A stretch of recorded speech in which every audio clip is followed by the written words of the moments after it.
Okay, that's a little more palatable. Good.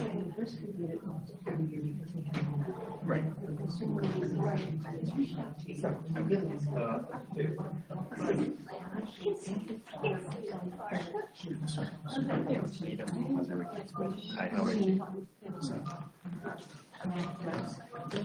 Thank you.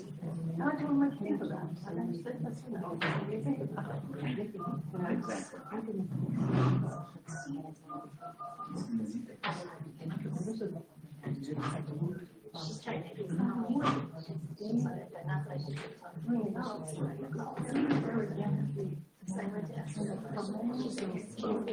I'll just say this. So I turned off the comments because They ain't stepping up. Nobody's going to turn them in either. So now you get send a letter and they go, oh, here I am.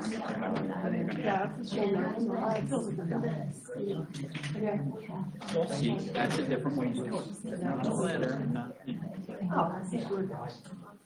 Thank you so much. I really appreciate it. I signed up right after you. Thank you so much. I know. Well, that's what I was talking to Derek. I said this has got to be figured out because there's not an easy answer to this. I know. Thank you. Yeah. Anyway, nice to see you. I mean, we're very fortunate. I might be okay on. actually know this.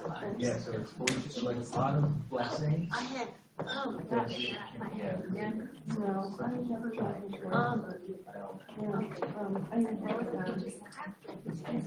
Yeah, just split it, something that's already.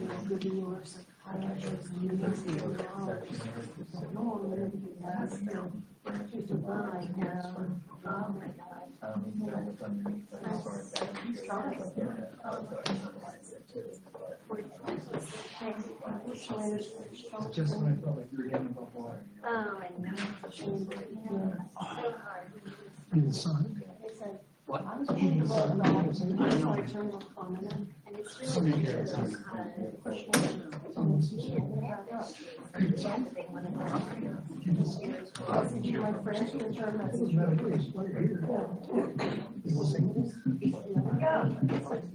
was willing to let it go.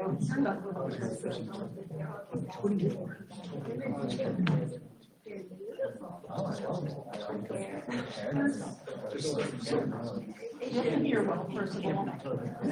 I honestly just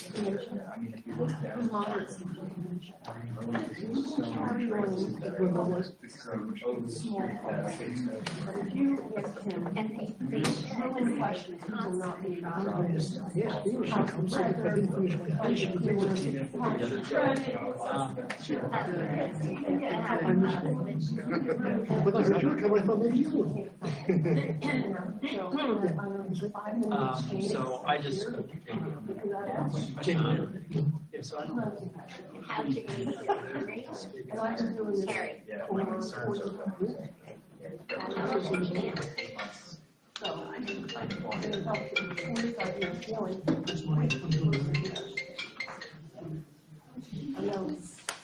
Even my summer, I mean, that's just Jason. This kind of is much more. I'm just going to.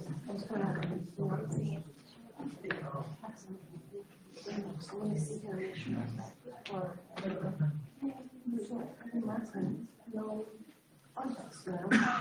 You couldn't even find his car that was maybe his 5 years and it wasn't parked in the So it wasn't like there's a lot of cars against seatbelts, So I needed it.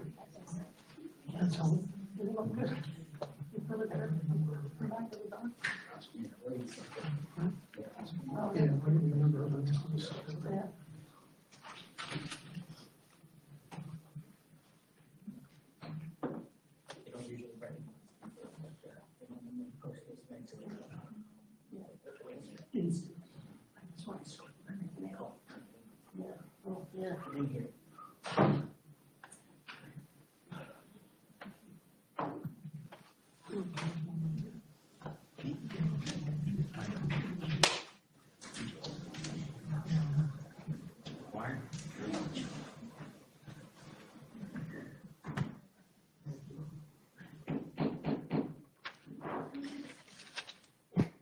Welcome to the February 18th council meeting. We did not have executive session tonight, which has been for a long time that we haven't had one, so I'm sure everybody is happy, right?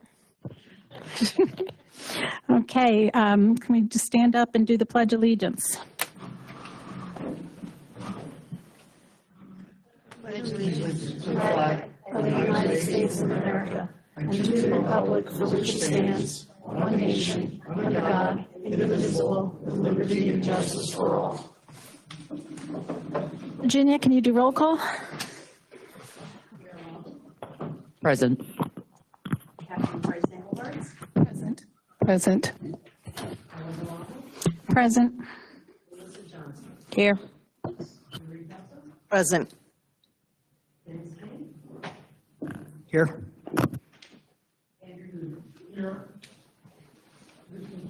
Present.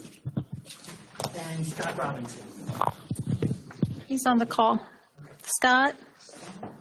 I'm Scott. Did you hear me? Yes, thank you.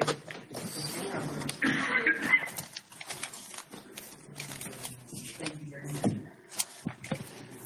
Okay, some community announcements and presentations. Just as a reminder, as of January 1st, permits for alterations, which are replacements of roofs, windows, and siding, are no longer required. The borough has a new website. It's still a little bit of a work in progress. If you check something out there, please let us know. The website is www.morrisvilleborough.org, and it's BORO. PICO update. A little while ago, some residents came and they were complaining about a gas smell on West Philadelphia Avenue. Good news is that PICO came out and they're going to start working on West Philadelphia Avenue and try to fix the gas lines. So Jacob, just let me know if I'm wrong. It's going to be, they're looking for the permit right now, and it's going to be a 2-month project. Okay, so so that's good news for us, but simultaneously, Pennsylvania Avenue from the toll bridge all the way to Post Road is also going to be worked on, and that is going to be a 6-month project, Jacob? Yep, okay, so that's a 6-month project. So as soon as the permits are signed by PennDOT, the road will start working, and they anticipate that it will be going on until September. I'm sorry, you can't interrupt. Thank you.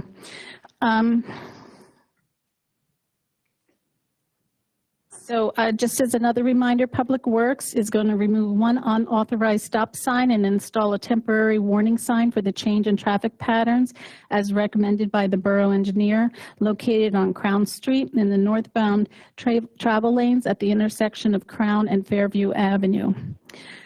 Jacob, do you want to talk about Manor Park and where we stand in Manor Park? So we have all good news. The project's going to go out for public bidding at the end of February, and hopefully will be awarded at the end of March, so that the new playground will hopefully be done by summer. Yeah, that's the goal, correct. We'll put out to bid here at the end of the week, hopefully. Fingers crossed that there's nothing wrong with the county, no issues. So as long as we can put out the bid, it'll be out, and then, yeah, it should be on your March council meeting for award. Any other details about it? It's again just site work and playground equipment. I believe you saw the concept plan back a few months ago now. It's still the same. There's a little bit of shift around. We had to move it for a few things. But other than that, it's as you saw it before. And again, it should be installed May, June, sometime around that time, weather depending. Good news for the kids. Yes. Right in time for school ending. Yep. I'm going to skip around a little bit as long as you're up there. So the road program, I know that we got some bids and they came in about $420,000 less than what we anticipated. Correct. Yeah, the lowest bid came in just around 1.6 million.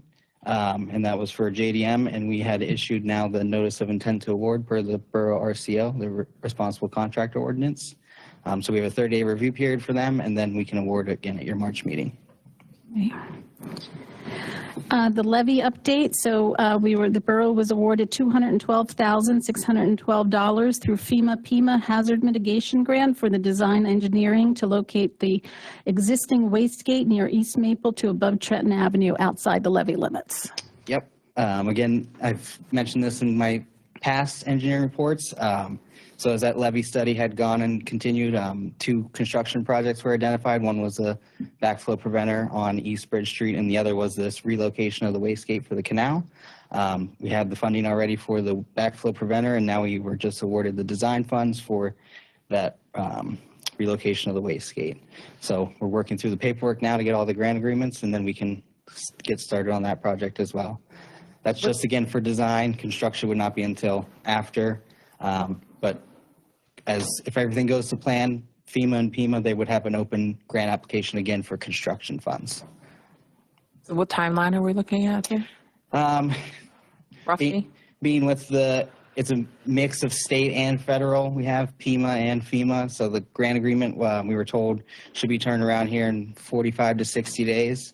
So once we get that, then we can start. I mean, it's going to be a little bit more time. We have to do some surveying work. There's some calculations for the size of the water that's coming out. We have to work through all that. I would say anywhere from 8 to 12 months, potentially, with design. We have to we're working with PEMA and FEMA, so some of the review processes, when we submit to them, we have to wait for their review. So try as fast as we can. Keep moving ahead. So what does that mean to the residents once that gets done? Once that construction, both those construction projects are complete, then the borough will then have to submit for a amendment to the floodplain map, which would then reduce most, I think all of the homes on Park and Central Avenue, and there'd be a little bit of floodplain left in Williamson Park and some of the lower areas, but most of the floodplain would be removed from behind the levee. That's great news. Yes. And that's going to be 12 months? Sure. I can hope. I Give can me some hope. wiggle room, yeah. Yeah. Okay.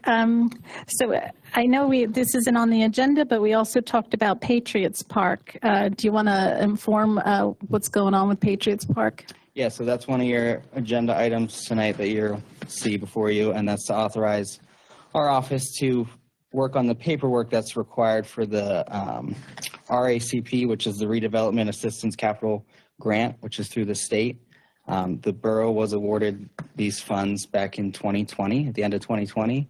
And then in 2021, the borough manager at the time had accepted through a letter to the state back saying they would accept the funds. And since then has just been requesting extensions on this money. And as of December 2024, we received a notice from them that if we do not submit the paperwork, the money will be revoked from the borough and they would no longer be in that line item. The RC program has a line item way of submitting applications. So the borough has a $3 million line item, I believe. And we only got 500,000 of that at this current time. So now it's a use it or lose it. So we're looking at a scope that we can do on the park in that area for that $500,000. So it's a lot of paperwork, and that's what we're working on now to submit and make sure that the borough maintains the funding and does not lose it. Yeah, it's just so everyone knows, Jacob and myself and Mr. Dillon were on some phone calls in order to save this money. It would be a shame that we would lose $500,000 because paperwork wasn't done by previous administrations. Yeah, and again, the intent was to get money and then continue to get money to do the full build out of the project, but as times have gone on, we've not secured anything else for any of the other rest of the park. So we're still working on it. We are still working on it, yes. As you saw, I believe, in November, we submitted a local share grant account application for $1 million. So we're still trying to get money for the rest of it, but we have to use this one now while it's available.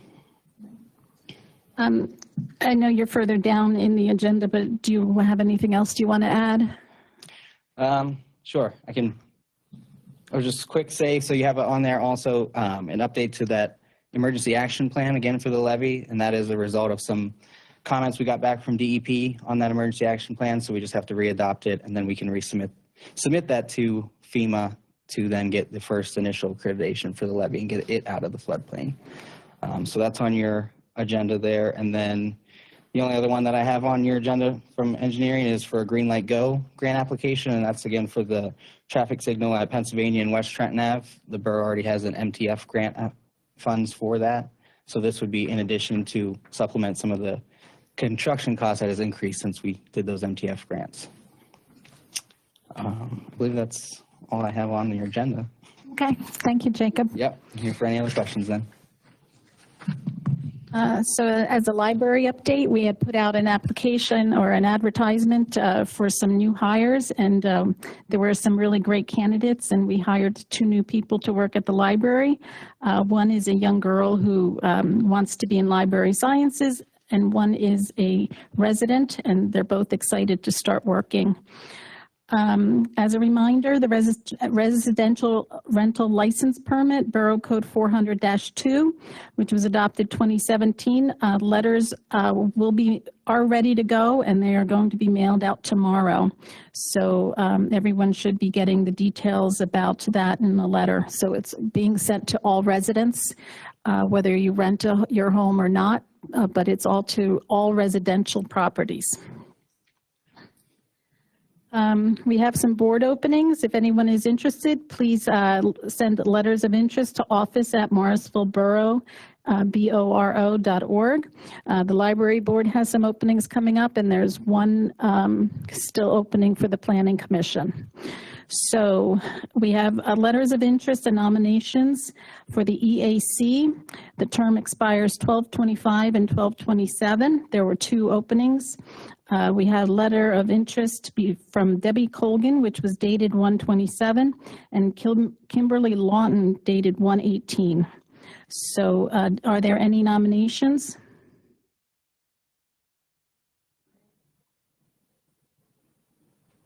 I nominate Deborah Colgan and Kim Lawton.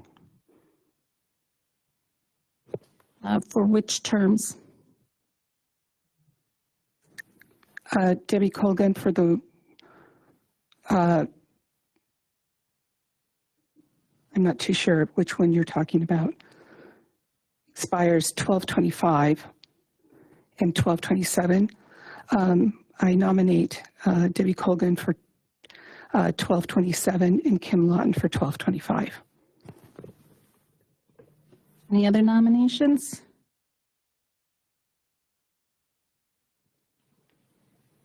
Okay, roll call, Virginia.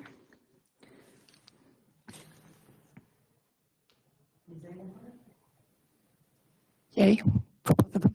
Well, how should we do this? Should we do them as a pair, or do we do one of each? Well, the nominations you took, you can do them separately. Separately, okay. So there's a nomination for Debbie Colgan for the 12/27 expiration date. Go ahead, Virginia. Yes. No. Mrs. Johnson? No. Mrs. Kelso? Yes. Mr. King? No. Mr. Rubin? No. Mr. McKee? No. And Mr. Robinson?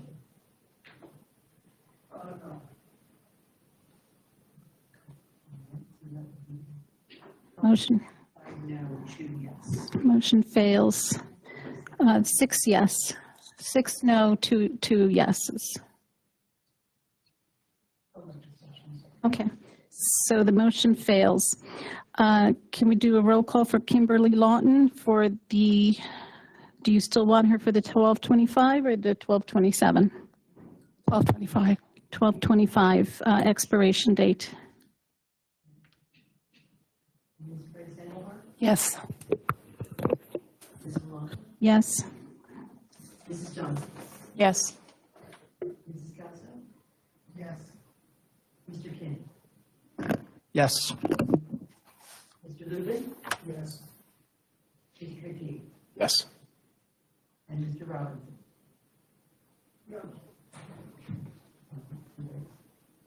Motion passes 8-0. Welcome, Kimberly.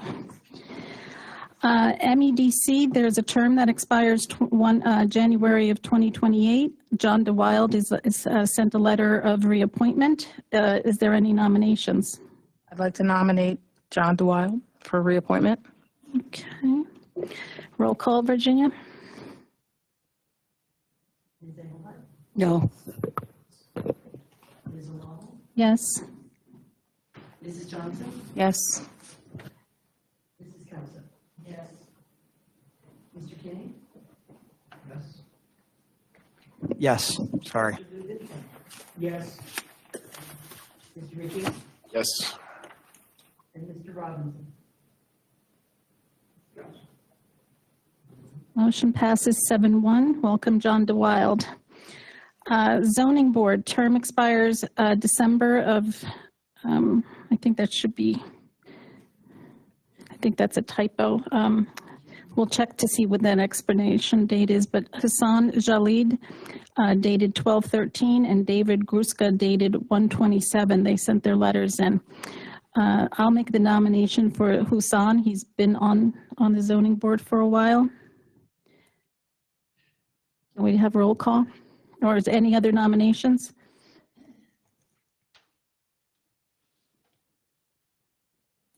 Virginia, roll call? Ms. Engelhardt? Yes. Ms. Wall? Yes. Mrs. Johnson? Yes. Mrs. Kelso? Yes. Mr. Kinney? Yes. Mr. Lubin? Yes. Mr. Ricky? Yes. Mr. Robinson? Motion passes 8-0. Welcome back, Hussam. Planning Commission, there's 2 terms expiring 12/28. There was a letter of interest from Don Doretto dated January of 21. Any nominations? I nominate Mr. Toretto.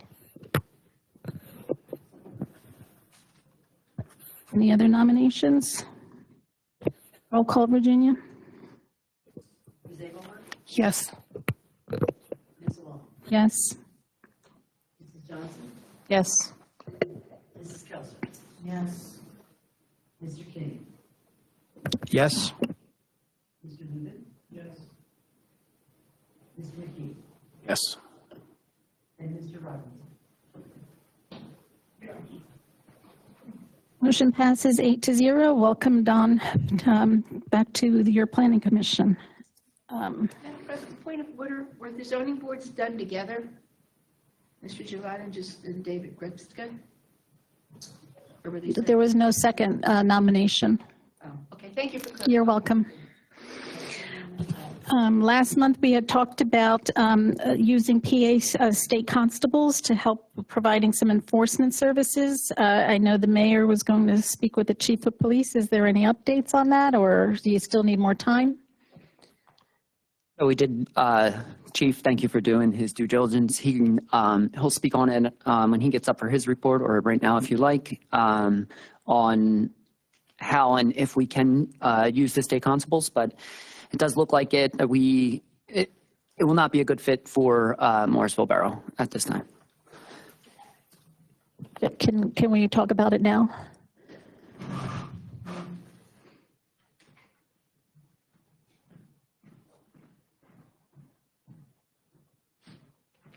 Hello, everyone. So I think there's a couple questions to ask with regard to the constables, and the main is, what is their role, right? What is their role? What is their intended enforcement? It really wasn't discussed in the last meeting, and I had an opportunity to speak to a constable today, actually. So the question is, who grants their authority? And the constable's authority is granted, there's Act 49, Title 44, Chapter 71 state statute, right? So, but there's questions. Can they write summonses? Can they appear in court? What can they enforce? What is the scope of their authority? How far can it go? We don't really know much about their training. We don't know if they have any specialized training in use of force, de-escalation. They carry a firearm if they're certified, but there's very little guidance on what their training for that firearm is. Their equipment is their personal equipment. So our constable uses his own truck to transport prisoners. I don't know how that filters into what he would do here, because I'm not sure exactly what we would want him to do here. Police reports or enforcement reports. I don't know, again, what the scope of that would be, because I don't know what he would be doing. So John Manning actually came to see me today, unrelated, and we had a conversation, and I was talking to him about his role and authority. And he made it pretty clear to me that he has no powers of arrest any more than a citizen making a citizen arrest in Pennsylvania. He cannot stop police cars. He can address code violations, which we know that there's code violations on private property, and then there's the code violations that we enforce as police, which rise to the level of breach of peace. One of the things he did say that was pretty interesting to me is that he gets paid by piecemeal, right? He gets paid now by every transport that he makes to the county jail or the Bucks County prison. So if he were to enforce ordinances here, whether it be on private property or say fireworks, he asked me how that would work, and I didn't tell him anything about what we were talking about tonight. We just were speaking hypothetically. You know, what there would have to be a pay scale, and that would be for his enforcement action, any subsequent reporting that he would have to do, or appearances in court. I can't answer that question, how that would work, because again, he and I weren't talking about that. But he did say something that was interesting, that although he uses his car, he would not use his constable insurance. He's self-insured for his duties, but he said that if he were to do any sort of enforcement, that he would want to be on the town's insurance. Again, this is something that would have to be discussed between him or any constable in the town. I don't know. But again, without knowing what the scope of their authority is and what they would be enforcing, it's really hard for me to say yes or no, or endorse that sort of thing.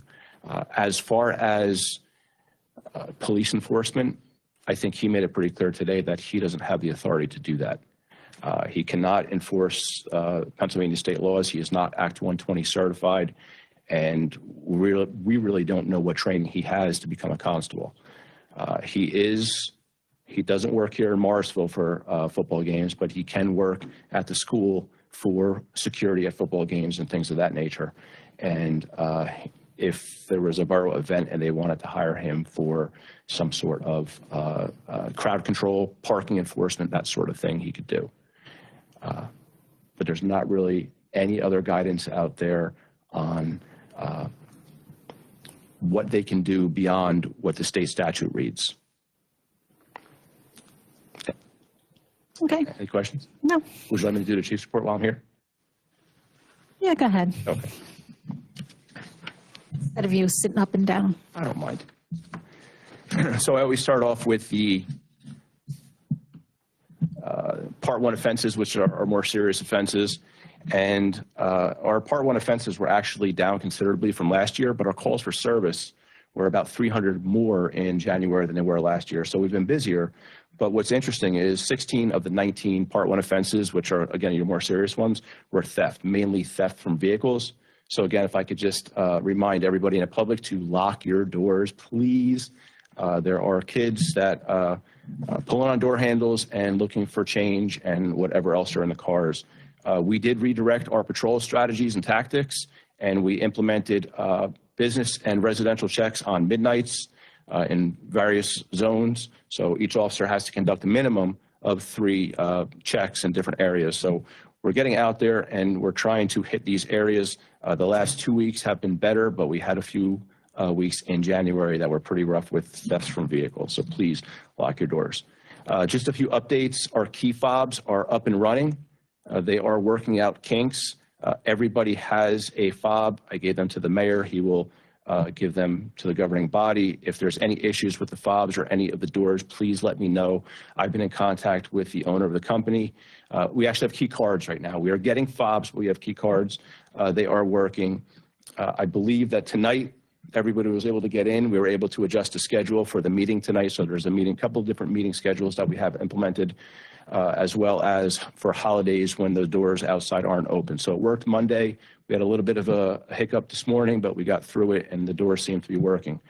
They are coming back tomorrow to iron out a few things that they haven't finished. But if anything arises or there's any questions, please direct them to me and I'll make sure they get addressed. The fingerprint machine, we had 2 site inspections since the last meeting. Bless you. We have full approval to move forward. The machine has been ordered. Comcast was here today to install the modem for that machine, and we are working on a very minor demo plan for the booking room. Spoke to the mayor briefly, and we'll definitely talk about this, but we wanted to make a little more space in there. It's a wall, it's not load bearing, it would be free labor, and it would be pretty easy, but we'll get into that.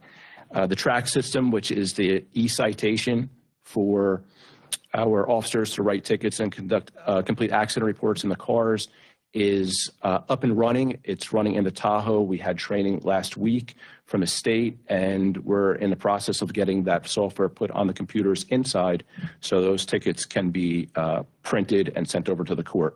Once we get approved for the e-citation filing, we will not have to do that any longer. They'll hit the button. It'll automatically file it to the court. The Tahoe, we all know, was delivered. It's beautiful.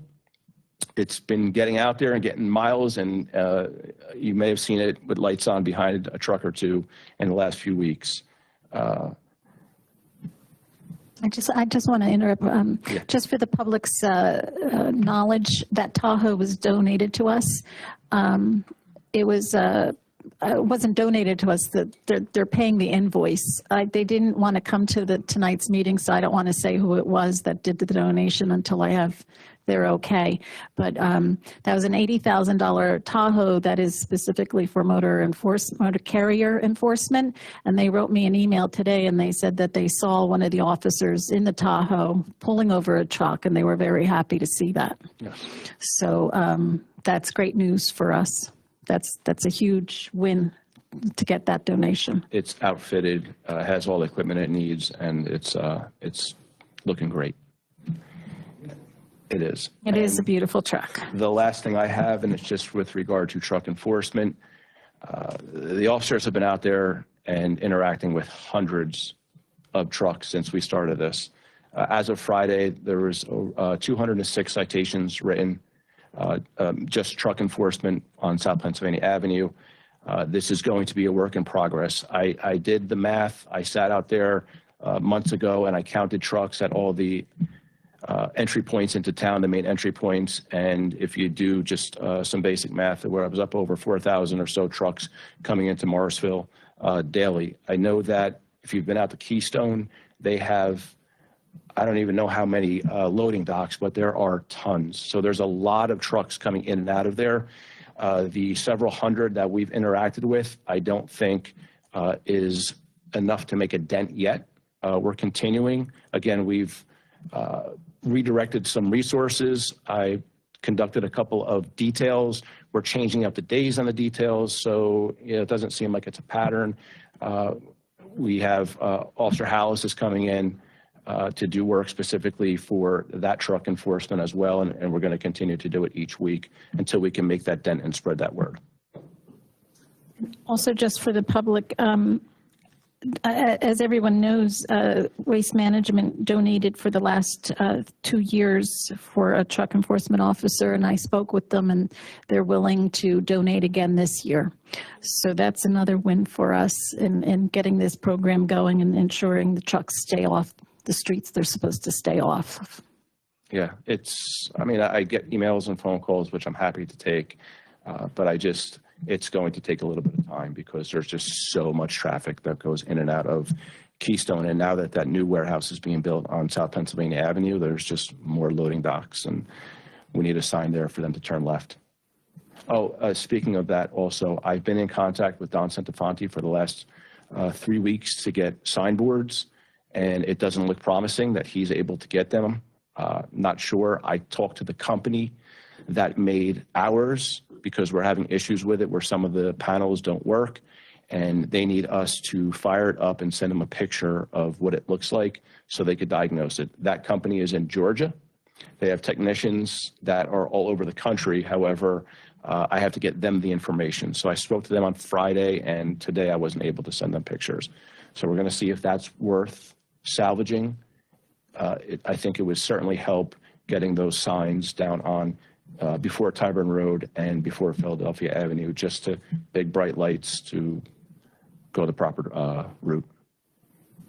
Is Don approving that we have it on the state road, or is Don saying they can't help us get the signs? He doesn't have access to the signs. Okay. I thought that PennDOT would have them be tripping over them, but he said that he had to look for them to see if there was any available. He said if we had them, I asked for 2, 1 at the very least. He said if he has signs, he would get them to us. I spoke to him on Friday, and he said he's not able to locate any spares at this time. But he said if he has them, we can put them out there. Yeah. I'm so sorry to interrupt, Madam President. And I just got a text message. I have an emergency. I have to go. Would you please call me so I can finish out the meeting? But I have to go. I'm sorry. I'm so sorry, Chief. It's okay. Good luck. Okay, we're sorry.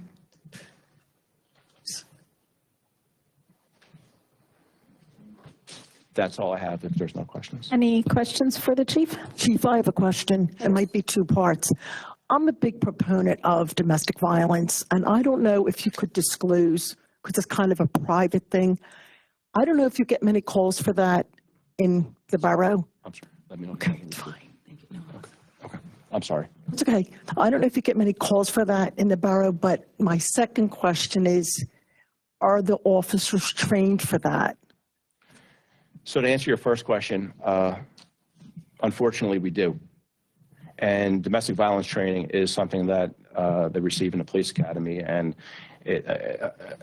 continuing education is, I would say, something that Pennsylvania is a little behind in. So there are definitely continuing education type in-service classes that we try to take advantage of in all aspects of this job. We actually have upped our training this year, and we're tapping into our training budget. And I have officers that are already scheduled probably a half a dozen training courses in the next quarter or throughout the year that we're going to do, and we're looking for more.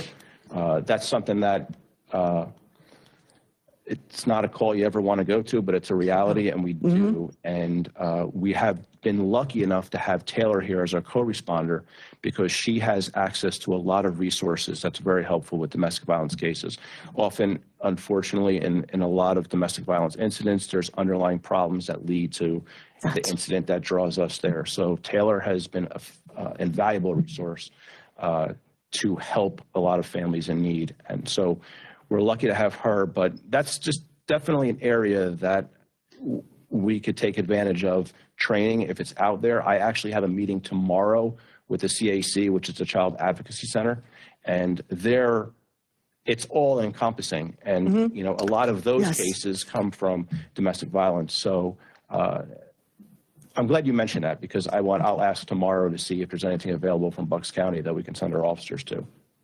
Yes, and I feel for the officers because many times the victim is beating the officer up because he's there trying to take the perpetrator away, which is so backward, which I understand. I'm a survivor, so, you know, when my sons were 5, 4, and 2 when I left them. Yeah. Well, fortunately, not every case is going to involve an arrest. And if we can help before we have to arrest, that's always the preferred path. And I would like to say that it's definitely more often than not that, you know, our involvement is not bringing somebody out in handcuffs, fortunately. Yes. Yeah. Yeah. But thank you, because that's, like I said, that's really important to me. And it's such a shame that it's 2025 and it's still happening. Yeah. I appreciate it, Chief. Thank you. I made a note for domestic violence training, so I will look it up tomorrow or look into it tomorrow, and I'll email you to follow up. Any other questions? Any other questions? Oh, you're off the hook. Thank you.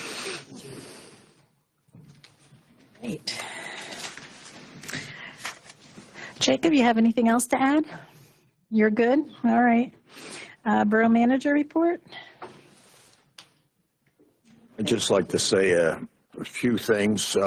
If you look at your agenda this evening, there's many positive items that are on the agenda, and because of the engineer and staff and everyone working together, including the state senator and state representative's office, and again, staff working hard, we've been able to put a lot of things on the agenda tonight that are positive. Looks like Manor Park, after all these years, is about ready to break, and hopefully that'll be done.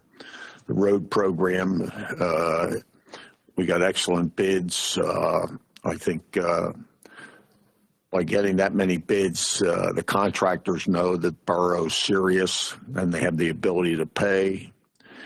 They get their roads done. So we got an additional $212,000 FEMA grant for hazardous mitigation grant for the Maple Avenue, the existing waste gate, another bonus that shows that the borough has the ability to, get its act together.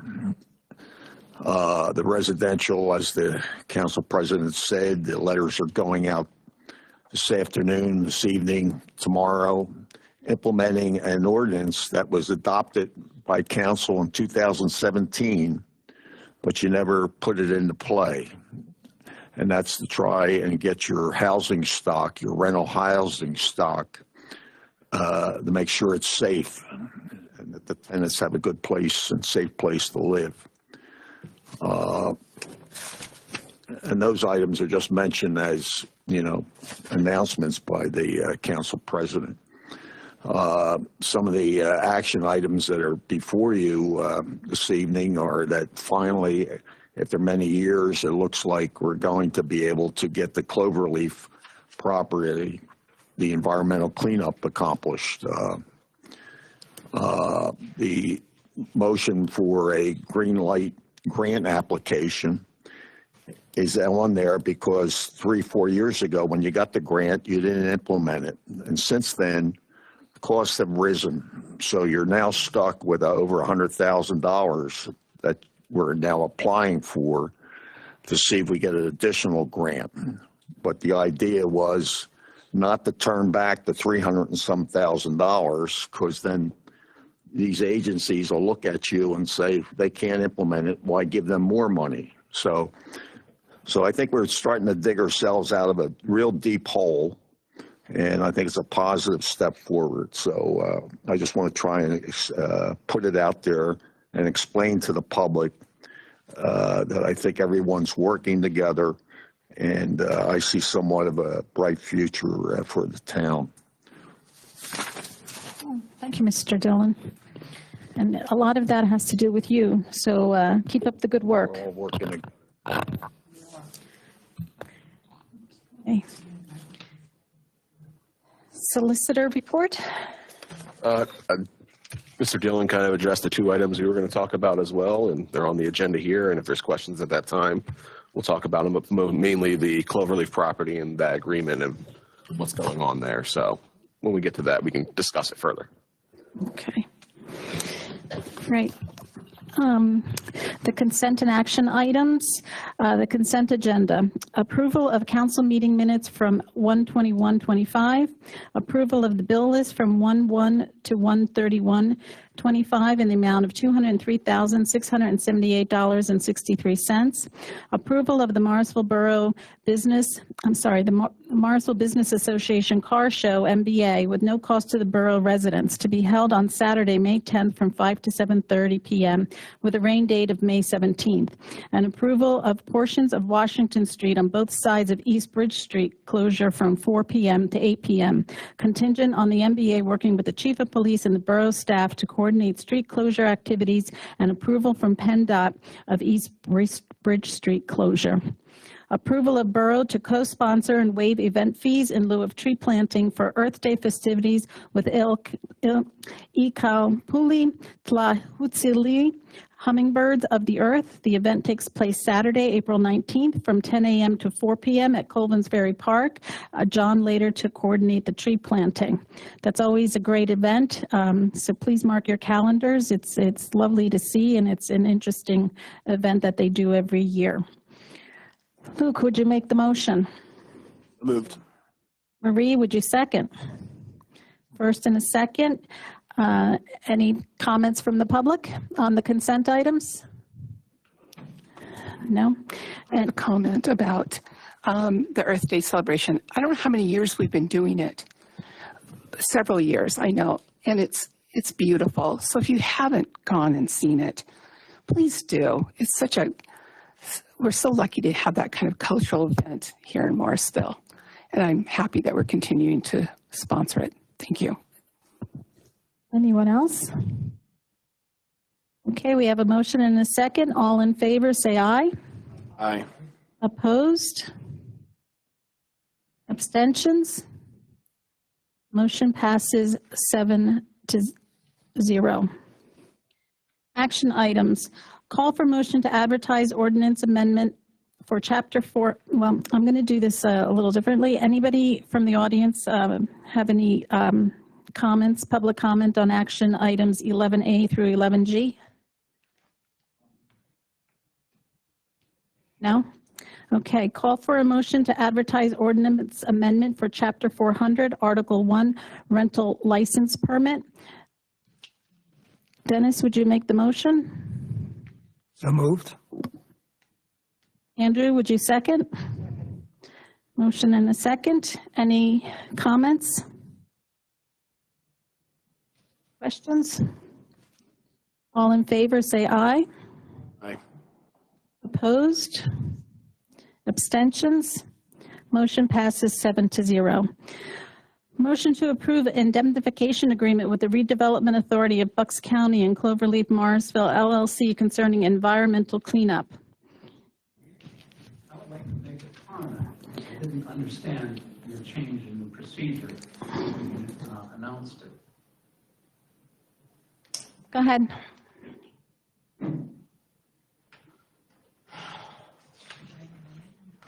How are you today, Don?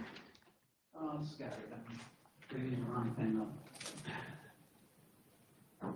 I wanted to say when I interrupted you, the gas line thing is going on Crown Street right now where I live. It's closed. The street's closed from 7 a.m. to 4 p.m. We weren't talking about Crown Street. We were talking about South Pennsylvania Avenue and Philadelphia Avenue. You said north, yeah, south. I'm south of Pennsylvania Avenue. Crown Street's not South Pennsylvania Avenue. Crown Street is North Pennsylvania Avenue. Well, the gas replacement project is going on Crown Street. Let's just. Oh, that's good to know. I did not know that. Yes. Well, I think that's part of the whole PICO doing Morrisville. That is what Mr. Lader told me. Yeah. So if anybody in the audience, if they want any kind of work done, they should do it now before the streets are paved in the borough. So contact PICO. Go ahead, Don. I have questions, and I realize I'm addressing council, so I may not get answers, but I can ask the questions anyway. Could someone explain what an indemnification agreement is and how it would work in this instance? All right. One of the parties to the indemnification agreement is Cloverleaf Morrisville LLC. I've never heard of them. Who are they? If you're not answering, I'm going to assume the worst, and that it's a developer.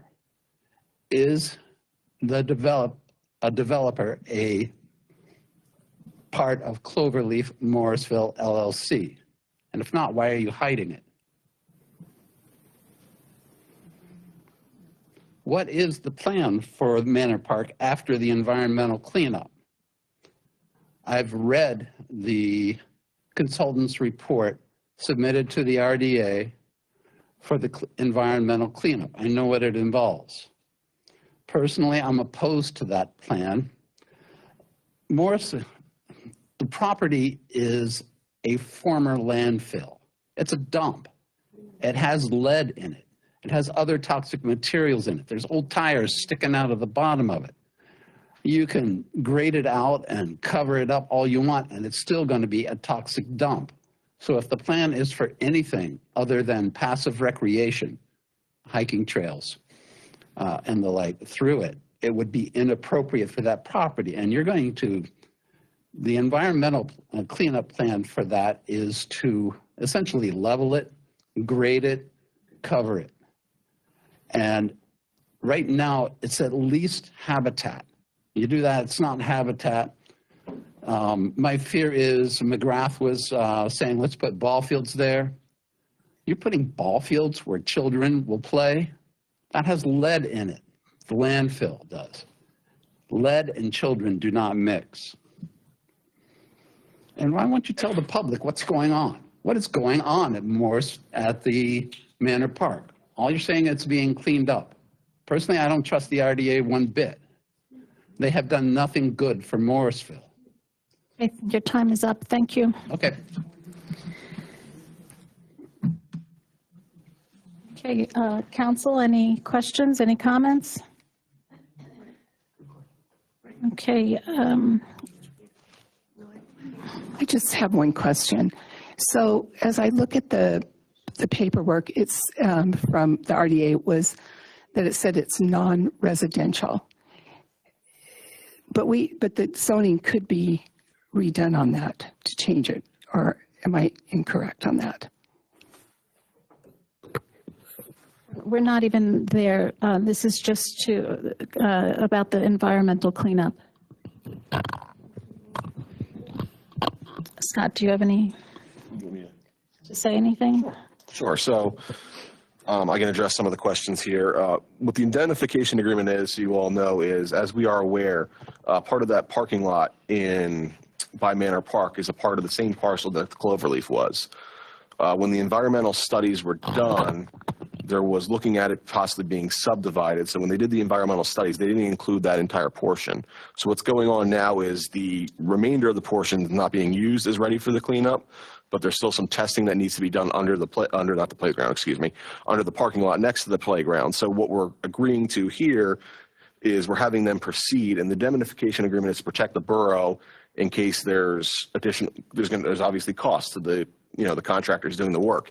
If they incur additional costs because there's additional remediation that needs to be done under the parking lot, the borough is not going to be responsible for that. They have to bear the costs of mobilization, all the extra stuff. So under a normal circumstance, had it all been done up at the first point rather than sort of being phased like it is now, we wouldn't have this agreement, but this is just to proceed with the portion, knowing that they're going to continue if there's environmental cleanup, required to do environmental cleanup under the parking lot as well, that they have to do that, and they bear all the additional costs that'll go along with that, whether it be, like I said, mobilization fees, contractor fees, permitting fees with the state. All those things will remain borne by them. Thank you, Scott. Anything else from council? No? Okay. All in favor, say aye. Aye. Opposed? Was that an opposed?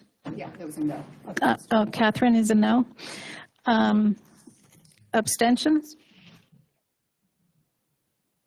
Oh, I'm sorry. I didn't make a motion. Oh, okay. Don, you screwed me up. I didn't make the motion. Luke, Marie?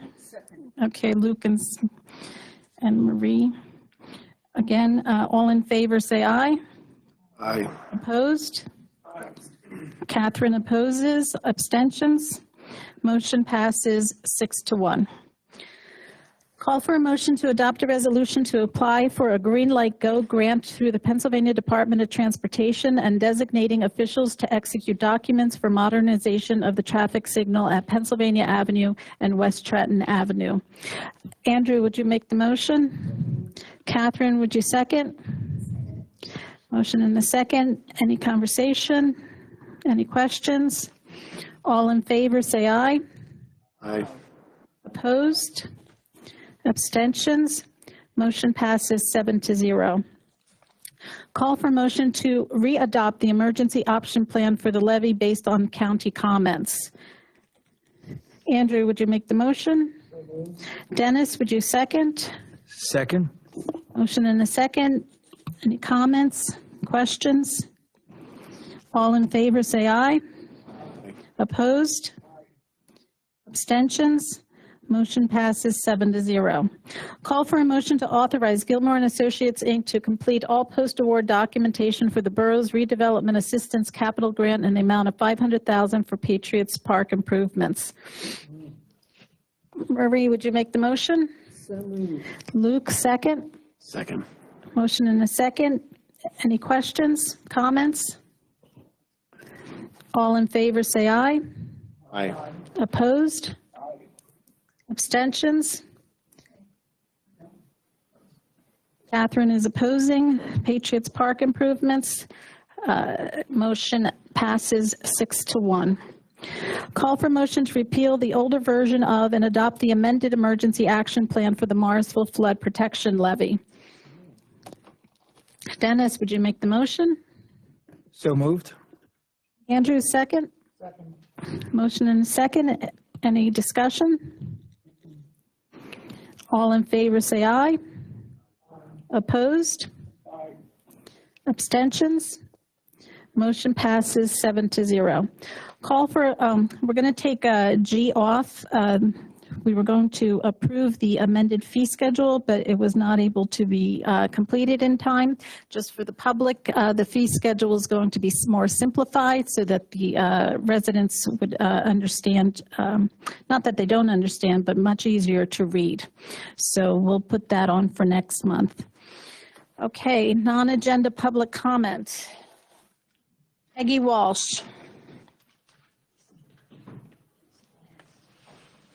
State your name and address. Peggy Walsh, Stockham Avenue. I've been here for 43 years at least. Just a couple comments quick. As a member of the Planning Commission, I read the Bucks County Planning Commission minutes, and I noticed that someone in Morrisville met with the Bucks County Planning Commission regarding riverfront development. So our Planning Commission hasn't received any kind of word about this riverfront development. And I'm wondering if this will come before the Planning Commission, if that's in our purview. I asked Don Doretto, our chair, but he said that his term has expired and he hadn't been reappointed yet. So I'm glad that you reappointed him today. Perhaps it's in the timeline. So I'm just asking the question, can anyone tell me if that will come to the Planning Commission? And I'm just wondering if the Cloverleaf cleanup has anything to do with that, because Cloverleaf runs all the way back to the river. So I just don't know if that is part of the plan. Okay. And then I'm also, so I'm not going to get an answer, so I know that. So I also want to ask the council, my neighbor is going to speak soon. He's our neighbor on Stockham Avenue who had a disaster. We had a huge tree fall down on our street and the whole block was without electricity and heat for quite a while. And our poor neighbor has been left with the cleanup and the cost of this massive tree. He and his wife just moved in August to a corner property in Morrisville. They have a new baby, Harry, and they cannot afford to pay for the cleanup of this tree. So I don't think people should be responsible for whoever decided to plant these beautiful trees, but they're inappropriate in the space between sidewalk and street. And as a community, I think we should encourage young families to move into our borough and not burden them with a situation that was not of their doing. All of us on Stockham with these trees out in front of our houses are facing the same disaster down the road. And you have to get borough permission to cut them down. We did not plant them, but if there's a disaster, we have to pay for them. The third comment, Mr. Dillon, I think the reason that a lot of this work hasn't been done in Morrisville is because Morrisville never had any money. I think the earned income tax, which the last board passed and which many on this board voted against, but are really happy to take credit for all the things now that you're able to do because we finally have money in this town to do things, is the reason we're able to move forward. So I would just like to make that as a public note too. And I would like to shame on all of you who voted against Deb Colgan, who has given her last breath for this community, who knows more about the EAC than anybody in this town, who has planted trees, who has watered them, who organizes the cleanup. You've got 2 vacancies on the EAC, and you voted against her and voted for somebody who hasn't had any experience, which is wonderful. I know you're going to call my time, but shame on you. The fix is in.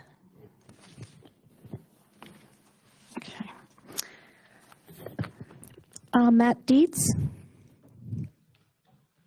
Hello, everyone. Matthew Dietz at 400 Stockham Avenue. So my neighbor pretty much said my case for me. This tree, massive tree. I moved in last year. I had my son. I have a lot of plans to do with this house. I would love to improve it. It's a beautiful home. It's been neglected over the for a few years, so it's just kind of run down.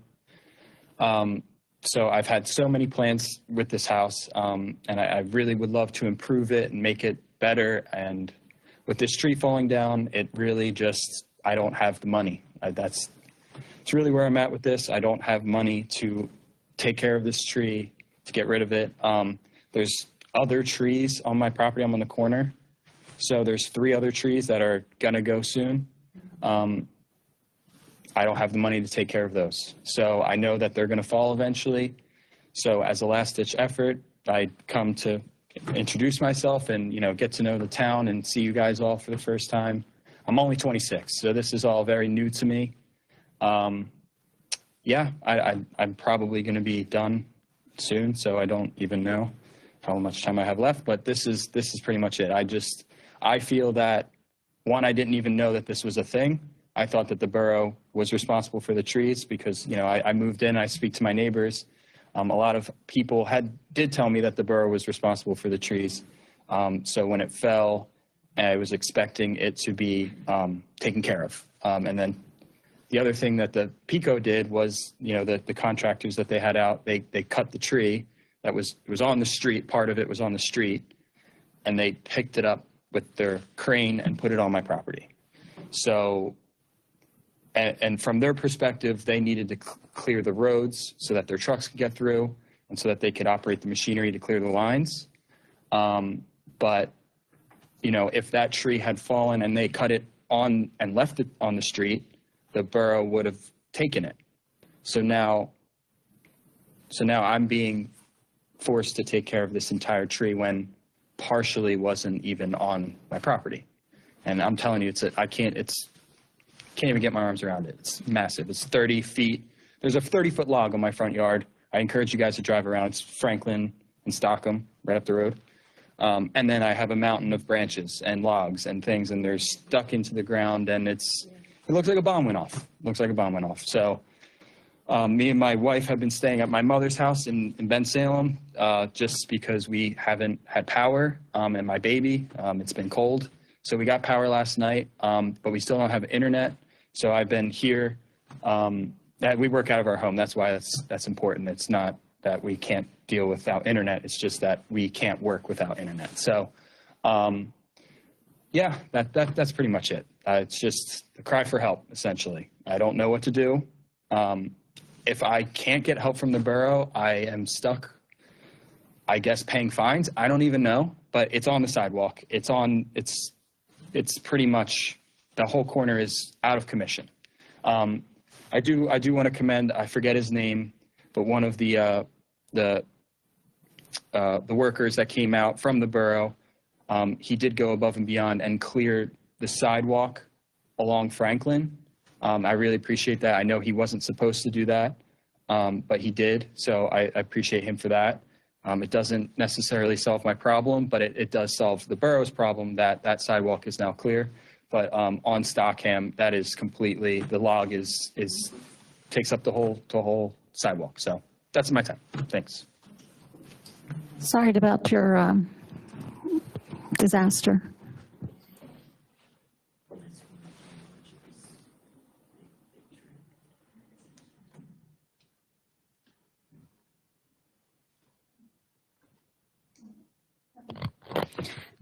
we'll have an internal conversation. We understand. Gary Taylor.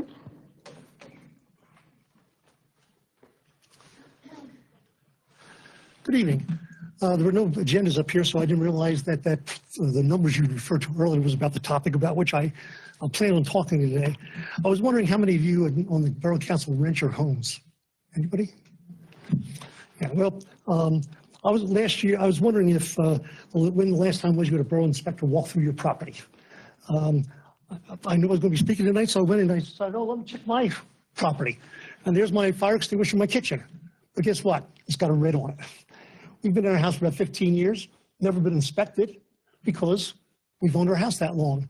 There are people in the community that have owned their houses 20, 30, 40 years without ever inspections. So if our real reason is to try to have our people be safe, we ought to be inspecting every property and not just the non-owner occupied. Would you like an inspector to be walking through your house and check for your smoke alarms, check to see if you have a CO detector, carbon monoxide detector in your kitchen, or your basement and attic railings properly spaced? Is your fire extinguisher up and working and having a green section? And if not, then the code enforcement officer will give you a citation for it. That's what's going to happen to the rental community or to the non-owner occupied residents. They're just as much residents as us. Some owners have had been in their homes a long time and never been inspected. I believe that non-owner residents have the same rights as do homeowner residents. One case, they pay a landlord to distribute their funds to the bank and to the town and then to the insurance company. In your cases, if you don't own your place outright, you send that same money to the bank, who then pays the mortgage, pays the taxes, and pays the insurance if you have escrows, just like the non-owner tenants, renters do. I was told I couldn't have the emails of the solicitor and the borough manager since they're not on there, so I brought you copies of my emails that I sent earlier this week. Thank you, Helen, for responding to the first one, and thank you, Melissa, who had to leave, for responding to my second email, but I still have not seen the wording for this ordinance. I spoke against this ordinance when it first came up, and it may have been before 2017. At that time, when I spoke, I was told by the borough council members I knew it had not been passed.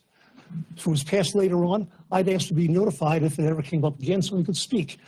I want to summarize a little bit my email, which I sent to the borough council members. I'd like to read the whole thing, frankly, into the record. I believe you're acting in a way that is not trying to be punitive against non-homeowners. I think you're altruistic in your intents, but they're very wrong, I believe. First of all, it looks discriminatory in that a higher percentage of the non-owner residents are poor, single mothers, or ethnic minorities. And that's who gets this particular task of having to open their homes. Secondly, time is up. My time's up. Okay, well, I'll close by saying this. You all have the letters. I didn't receive an answer from anybody. It's a Fourth Amendment issue. It's been litigated in many different towns. And in Ohio, the town had to refund all the inspection fees, and it was thrown out because it was illegal. It's been litigated many times. We have been in the Supreme Court who actually believes in the Constitution and will make it permanent. I have these two for the solicitor and the borough manager. Eric Erickson. Thank you, sir. Hi, I'm Eric Erickson. My office is at 63 North Pennsylvania Avenue.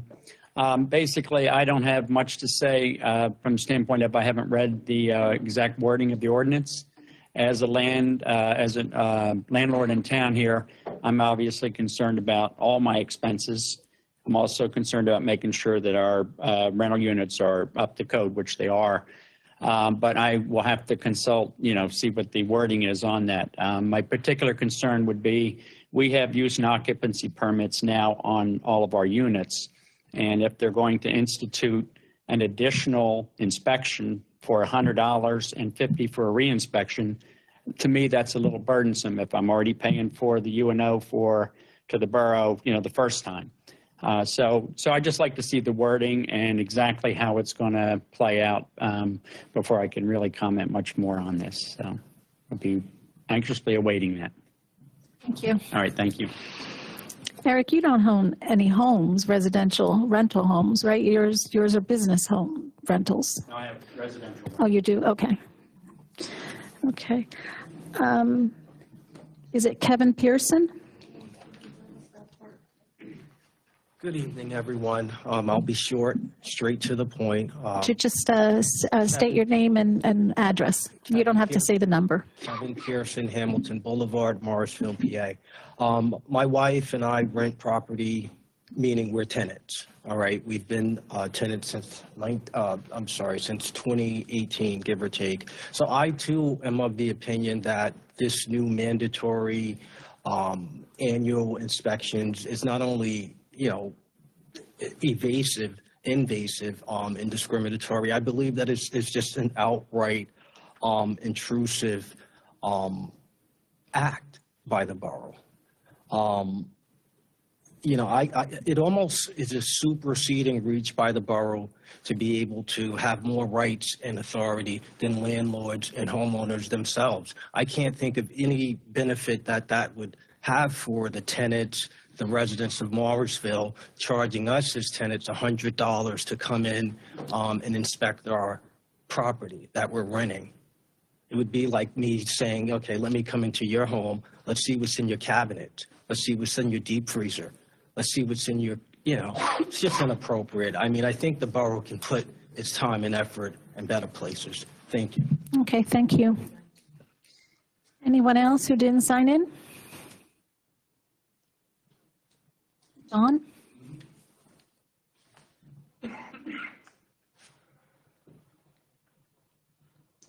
State your name and. Don Rice, Con Street, Morrisville. My comment involves item 3H. That was the Maple Avenue Wastegate. These are non-agenda. Well, you wouldn't let me ahead. comment at that time, so I waited till the end of the meeting to make a comment about that. Because it was not a voting. Go ahead. Okay. This is the professional hydrologist in me speaking. Before proceeding with the project, 2 items need to be investigated to ensure the protection of borough residents from flooding. 1, if the elevation of the river exceeds the elevation of the canal wastegate surface during a flooding event, will the canal still overflow to Williamson Park? So the water's going to come in from the river above Trenton Ave if it's higher than the wastegate. So it can still happen, possibly. You need to investigate that as part of your engineering study. Also, the Maple Avenue wastegate removal will not stop runoff from the drains. I know there's a stream and the drainage basin between Bridge Street and Trenton Ave that drains into the canal from draining into the canal. My preliminary studies on this indicated that quite a bit of water can be directed to the canal during a flood event. Most of that area is homes, streets, impervious surface, where it's going to be close to 100% runoff. And if that happens without the Maple Avenue spillgate being there, that used to funnel all the water into the wastegate, goes down to the park, floods Williamson Park, and the homes between the canal and Delmore Avenue are not affected. Under this proposal, it's possible that if there is enough water that drains into the canal, all the homes between Delmore Avenue and the canal will flood because there's no other place for it to go. There's no funnel any longer. And you really need to investigate those 2 issues as part of this project. I think the project is a good idea. I think it can work. Maybe part of the solution is to maintain the Maple Avenue spillgate as an emergency project. Thank you. Thank you, John. Appreciate your insights. I just want to make one comment. There was something made about the EIT, and the only reason these projects are now happening is because the EIT. That's not true. Mr. Dillon is looking for grants, and the reason that a lot of these projects are happening is because we are getting grant money. Manor Park is grant money. The street replacements is grant money. The road program is not through the EIT. It's through the liquid fuels. All these projects are due to grants that are now coming into the borough that we did not have before. Mayor, any comments? Your public comment? Good evening, everyone. Actually, this evening I do not have much, but I would like to wish Alice South a 100th birthday. Happy 100th birthday. I had the privilege of going to her 100th surprise birthday party last Saturday. What a joy to see her family gather to celebrate 100 years. It was so great. Alice came in. She thought she was about to play bingo, but little did she know we were all there to celebrate her. So super exciting. Happy birthday, Alice. Happy birthday, Alice.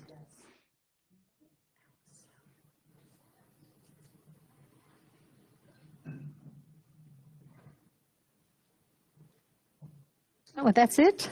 Yeah. Oh, wow. I was like waiting. I was waiting for you to continue. Any council member comments? Oh, no, hold on. Scott, go ahead. Go ahead, Scott. Go ahead. Mm-hmm.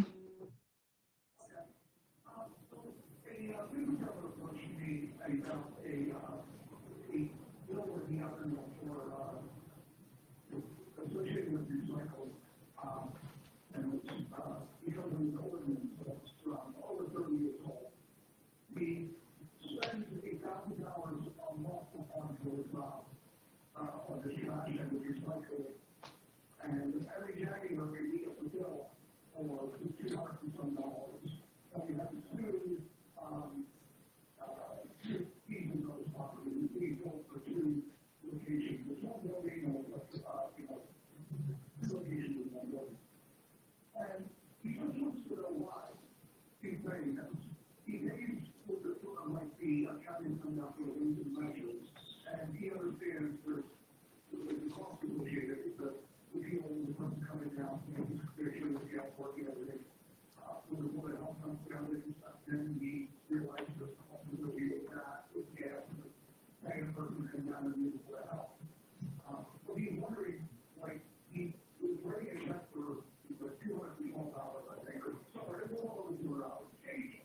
And he wants to know what the cost associated with that is, and like why he's paying that money.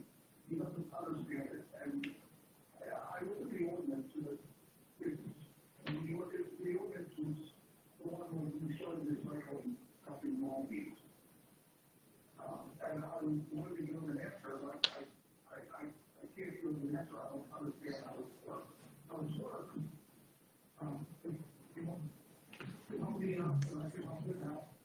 that would be great. Because I think it's great even if there's, we pay $12,000 a year in garbage and recycling. We need like 7% level or $800. That's crazy. I think what they do Saturday is George was doing his own feet. I went to George the other day and he's really looking forward to the meeting with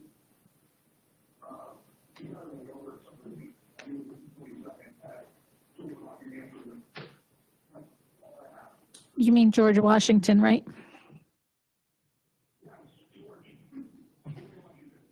There's a nice tea going on at Summer Seat. I've been to them in the past, so if anyone hasn't done that, it's a nice event. It's very soothing and calming.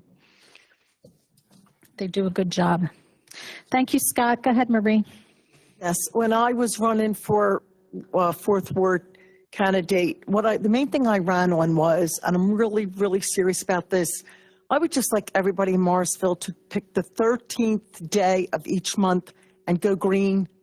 Look at what we're experiencing now. Just don't do a load of wash. Don't idle your car. Pick one thing.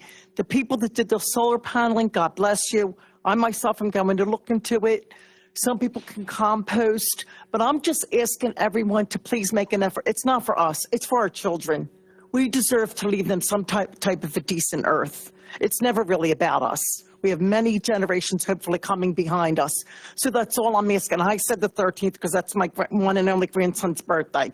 But that's all that I have to say. And I might remind you again in a few months. And I'm just saying, when I see cars idle, I just want to get out and knock on the window, but I'm not a fighter, and go, could you turn your car off when it's a nice 60 degrees? So, you know, all this, it's killing our air. Everybody has asthma today. Why? And what we're doing. And don't even get me started about Amazon trucks. So please just pick one day that you're going to be a little self-control and hang your laundry, whatever you decide to do. Thank you. And I myself am making myself aware. So, and remind me if you see me doing something on my coattail. I don't mind. Thank you. That's all. Thank you, Marie. Okay, committee reports. There is none. Wait, I have Parks and Recreation. That's a public committee. That's not a council committee. Also, public or council committees no longer get a voice. No, public committee, no. Okay. So we did have a joint school board meeting. The mayor, myself, and Catherine went, and if you guys have any recollection of things we discussed, I know we discussed some ICE matters, and there were no agents that came into the school to get any children, so that was good news. What else did we discuss? Yeah, the funding, because they started working on the school taxes, and they're still working on trying to fix the funding formula. I know that's going to be a long, tedious road to get that done, but we'll see what happens. Catherine, anything from the school board meeting? No, it's a very good meeting. Not very many people. Yeah, so that's about it. Any other comments? Oh, go ahead, Mayor. So since you touched on it with the ICE situation, I know the state of the world and everything. So if you're ever curious and you're nervous about someone waiting outside their home, and there were some social media things out there, feel free to give the police department a call. The chief's actually going to get up and talk. We talked about it a little bit as well. So he'll direct you on the right protocol. Very briefly, I just wanted to add that ICE will never come into the borough without notifying the police department first. There was a representative at the last chief's meeting, and while they are, I want to say, active, they have not been in Morrisville, and they would not be here without us knowing. Oh, there were some rumors that they were in. That's not true. I can't confirm that there were, and I was never notified. So we had not seen any representatives from ICE. If they were here and they didn't follow their notification protocols, I don't know, but I don't believe that they were here. Oh, good. Yeah, that's all. Okay, thank you, Chief. Okay, that concludes our meeting. Thank you all for coming out. It's always nice to see faces in the public and sitting in watching us. So I'm going to adjourn the meeting. Motion to adjourn. So move. Second. Meeting over.